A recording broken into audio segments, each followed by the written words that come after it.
กฐินที่วัดอยู่วัดพุทธธรรมภูมิยงค์นะ ภาษาบาลีว่ากฐินกฐินเป็นศัพท์ในพระวินัยปิฎกเทวดาเรียกชื่อเรียกหาไตรจีวรที่พระพุทธเจ้าโปรดอนุญาต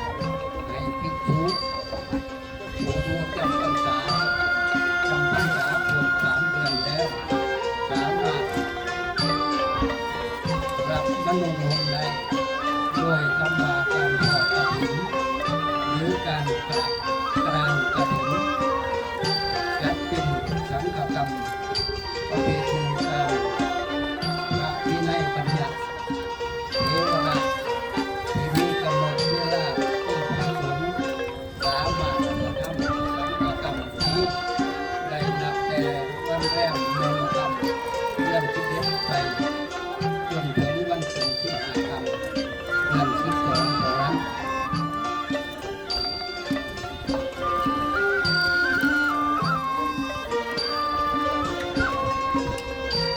โดยมีวัตถุประสงค์สำคัญที่สร้างความสามัคคีในหมู่คณะสงฆ์และอนุเคราะห์ที่รู้ผู้ทรงคุณที่กอบกำลังการกฐินเป็นเรื่องเกี่ยวกับสังฆกรรมของพระสงฆ์โดยเฉพาะซึ่งโลกจะไม่ไปเรียกว่าแก่กฐินยังมีได้ไปหางานบางนิกายเป็นร้อยแต่ก็มีข้อกำหนดแก่ตามจากพระวินัยเทวดาคือตั้งแต่วันแรกเดือนกันเดือน11ไปจนถึงวันที่15 ค่ำเดือนที่2วันเพ็ญเดือนที่2ระยะเวลานี้เรียกว่ากฐินการคือระยะเวลาทอดกฐินที่เทศกาลทอด เดี๋ยวว่าไง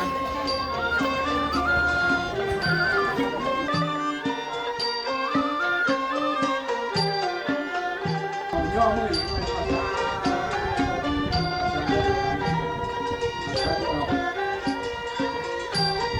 เอามาคอยใส่เนาะถ้าบาทเป็นแล้วแล้วก็ทั้งแล้วแล้วก็ที่ได้นำผ้าถวายพระประธานเทศน์นะตั้งใจ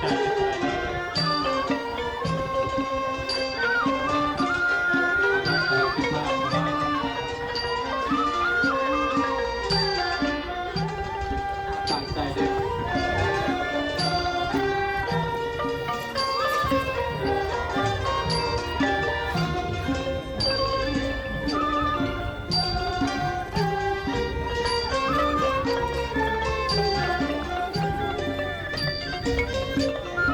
อยู่วัดพุทธธรรมภูมิยงค์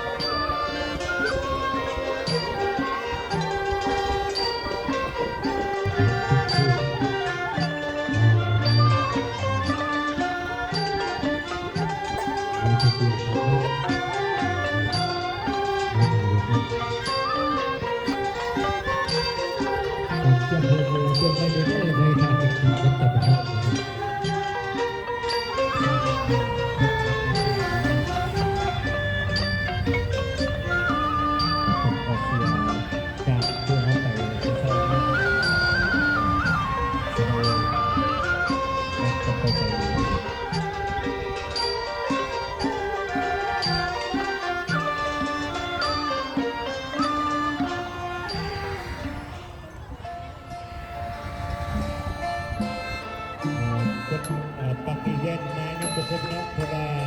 มีผู้ที่จะมาเข้าเก็บ กำลังหักประทานอาหารเที่ยงเด้อนี่เด้อ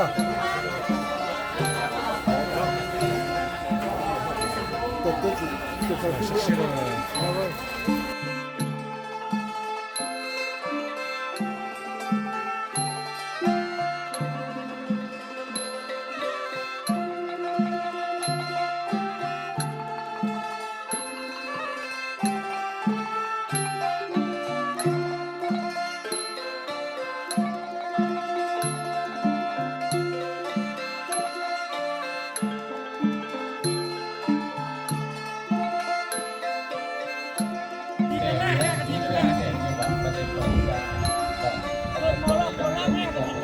ก็ไม่รู้จะส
า